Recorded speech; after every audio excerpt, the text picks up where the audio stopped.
Enfin, la bande-annonce de Sonic 3 est arrivée, et elle nous a apporté de nombreuses références aux jeux vidéo. De plus, plusieurs détails sur le grand méchant du film, l'hérisson noir, Shadow, ont été révélés. C'est de cela que nous allons parler ici. Aujourd'hui, dans Charlie et al., je vais vous montrer des curiosités et des secrets sur la bande-annonce de Sonic 3. Prêt? Allons-y.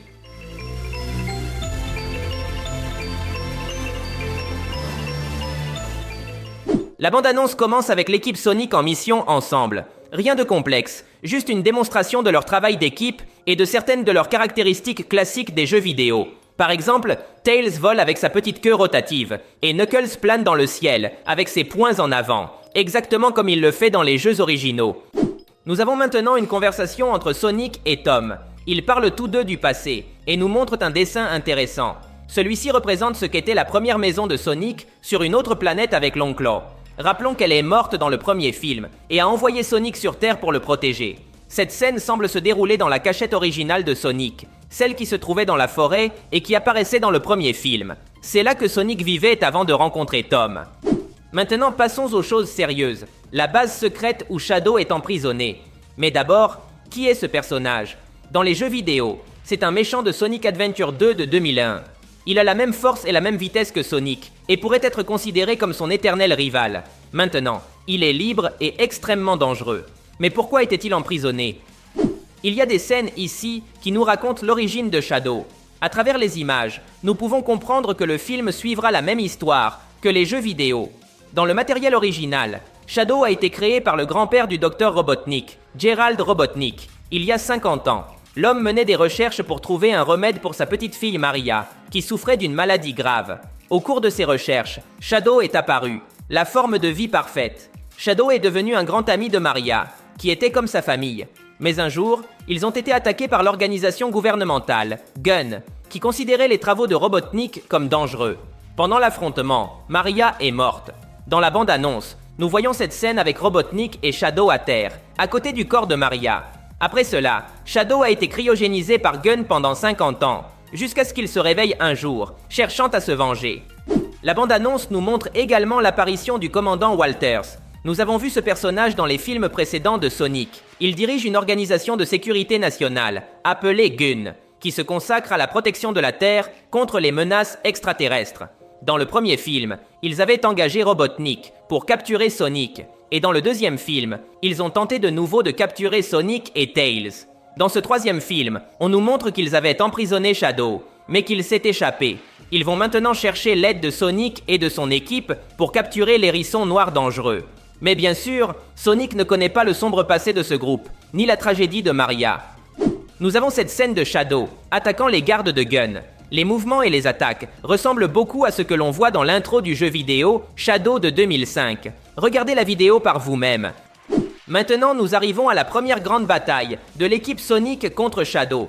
Si nous regardons les lettres en arrière-plan, nous remarquerons que ce combat se déroulera au Japon et que Shadow sera supérieur à nos héros. Dans le combat, nous voyons quelques détails importants. Par exemple, Shadow a la capacité de se téléporter. Cela lui permet même de battre la grande vitesse de Sonic. Mais comment est-ce possible? Dans les jeux vidéo, Shadow peut aussi se téléporter, grâce à une capacité appelée Chaos Control. Avec elle, Shadow peut utiliser le pouvoir d'une émeraude du chaos pour contrôler l'espace et se déplacer à volonté. Rappelons que les émeraudes du chaos sont 7 gemmes extrêmement puissantes, et que dans le film précédent, Sonic les a utilisées pour se transformer en Super Sonic. Un autre détail important est les chaussures de Shadow, qui fonctionnent comme des fusées. Celles-ci appartiennent également aux jeux vidéo. Elles s'appellent les Air Shoes et fonctionnent comme des propulseurs qui permettent à Shadow de flotter au-dessus du sol et de manœuvrer facilement dans les airs. Mais quel est le plan de Shadow? Dans la bande-annonce, il dit la phrase « Quand nous en aurons fini, il ne restera plus rien ». Cela nous fait penser qu'il prévoit de détruire la Terre. D'après ce que l'on voit dans la bande-annonce, ils respectent assez bien l'histoire du jeu. Si cela continue ainsi, il est probable qu'ils suivront l'histoire de Sonic Adventure 2. Dans ce jeu, Shadow est également réveillé après 50 ans et cherche à se venger de ce qui est arrivé à Maria. Pour y parvenir, il s'allie avec le docteur Gerald Robotnik.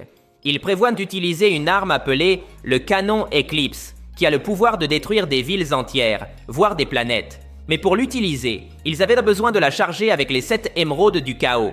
Dans ce contexte, je pense que le film fera quelque chose de similaire. nous verrons Shadow chercher les émeraudes et les utiliser dans une arme puissante. Cette arme pourrait ne pas être un canon, mais plutôt ce trou noir que l'on voit dans cette scène avec Sonic et ses amis attachés. Nous avons maintenant une scène où Tom est attaqué par Shadow.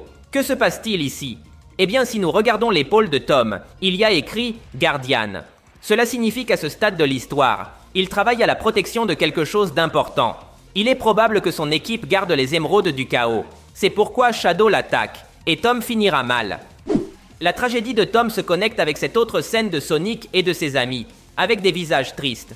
Quelque chose de terrible est arrivé à Tom, et en arrière-plan, nous voyons des voitures de police. Il est probable que cela corresponde au moment où Shadow vole les émeraudes du chaos, et où la police arrive sur les lieux du crime. Le visage des personnages pourrait être dû au fait qu'une ambulance emmène Tom. En suivant la même scène, c'est là que Sonic propose de chercher Eggman. Tails lui répond que c'est une mauvaise idée, mais Sonic n'a pas d'autre choix. Si Tom était blessé dans le film, cela clarifiera pourquoi Sonic est si désespéré qu'il envisage de chercher son ancien rival. Enfin, nous avons le grand retour de Robotnik. La bande-annonce nous montre qu'il a pris du poids et qu'il est assez négligé. Il a perdu le goût de vivre après ses deux précédentes défaites face à Sonic. Cependant, cette fois-ci, ils ont besoin de lui pour vaincre Shadow. Le ventre d'Eggman est une référence évidente à son apparence dans les jeux vidéo. Le véritable Robotnik est obèse. Nous voyons Shadow utiliser sa moto emblématique des jeux vidéo. Elle est apparue pour la première fois dans le jeu Shadow the Hedgehog en 2005. Si nous regardons de près, Shadow fait un dérapage très épique avec sa moto. C'est une référence au légendaire film Akira de 1988. Dans cette histoire, le protagoniste utilise aussi une moto et fait un mouvement exactement identique. Ce mouvement a été référencé dans des centaines de films, tout au long de l'histoire du cinéma. Mais pourquoi Shadow utilise-t-il une moto pour rivaliser avec Sonic? Eh bien, il faut clarifier quelques détails. Dans les jeux vidéo, Shadow n'est pas aussi rapide que Sonic par lui-même. Sa vitesse est renforcée par les Air Shoes, ces chaussures spéciales qu'il utilise. Avec ce contexte, on peut comprendre qu'il y ait des moments où Shadow utilise des véhicules pour rattraper Sonic. Et bien sûr, ce n'est pas une moto ordinaire. Il est probable qu'elle soit renforcée par l'un des cheveux de Sonic ou par l'une des émeraudes du chaos. Dans la dernière scène de la bande-annonce, nous voyons l'apparition du grand-père du Dr Robotnik. Il s'agit de Gerald Robotnik, qui dans les jeux vidéo a créé Shadow, et avec lui cherche à se venger de la mort de Maria. D'après la façon dont il gère la scène, j'ai l'impression que notre Eggman s'unira à son grand-père à un moment donné du film. Autrement dit, il est probable qu'à la moitié du film, Robotnik trahisse les protagonistes pour tenter à nouveau de conquérir le monde. Il est possible qu'il répète ainsi la formule du film précédent, et tout comme Knuckles, Shadow regrettera ses actions pour ainsi aider à arrêter Eggman. Si nous regardons bien le visage du vieil homme, nous nous rendrons compte qu'il est interprété par le même Jim Carrey, seulement avec des prothèses pour le vieillir encore plus. Au début, je n'avais pas remarqué ce détail, mais si vous y prêtez attention, cela devient très évident. Donc dans ce film, Jim Carrey interprétera deux rôles. Mais bon, c'est tout pour aujourd'hui. Si tu as aimé la vidéo, cela m'aiderait énormément si tu me laissais un like. Ce serait légendaire. De plus, n'oublie pas de t'abonner car je posterai plus de vidéos sur tes séries et films préférés. Merci de m'avoir écouté. Mon nom est Charlie et nous nous verrons à l'avenir.